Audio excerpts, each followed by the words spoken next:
لە سۆنگەی خەمخۆری و بەرپرسیارەتیەوە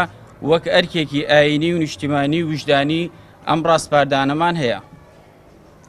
یەکەم، سەرفکردنی بودجەی موچەخۆرانی هەرێمی کوردستان لەلایەن حکوومەتی عێراقیەوە. دووەم، ناچارکردنی ئەو پارتانەی کە هێزی چەکداریان هەیە تا هێزەکانیان بە نیشتیمانی بکرێن یان ڕێگری بکرێت لە بەشداربوونیان لە هەڵبژاردننی داهاتوو کە لە ئەنجومەنی نوێنەرانی عێراق یاسا بۆ ئەم بابەتە دەرچوێنەداوە. سێەم، سەرپەرشتیکردنی هەڵبژاردنەکانی داهاتووی عێراق و کوردستان، ئەنجومەنی نوێنەرانی عێراق، پەرلەمانی کوردستان، ئەنجومەنی پارێزگاکان لەلایەن کۆمیسیۆنی باڵای سربەخۆی هەڵبژاردنەکانی عێراقەوە بکرێت بۆ ئەوەی کە بتوانین خزمەتێک بە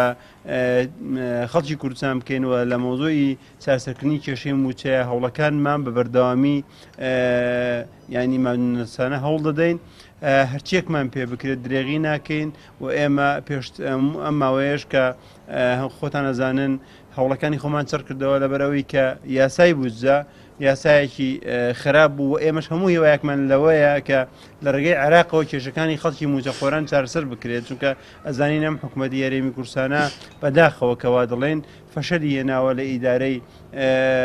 ینی بەتایبەتی لە ئیدارەی مالی و لە زۆرێ لە بوارەکانی تریجا دوایەوەی کە فەشەرەکانی تریشی بەسەرا هاتووە.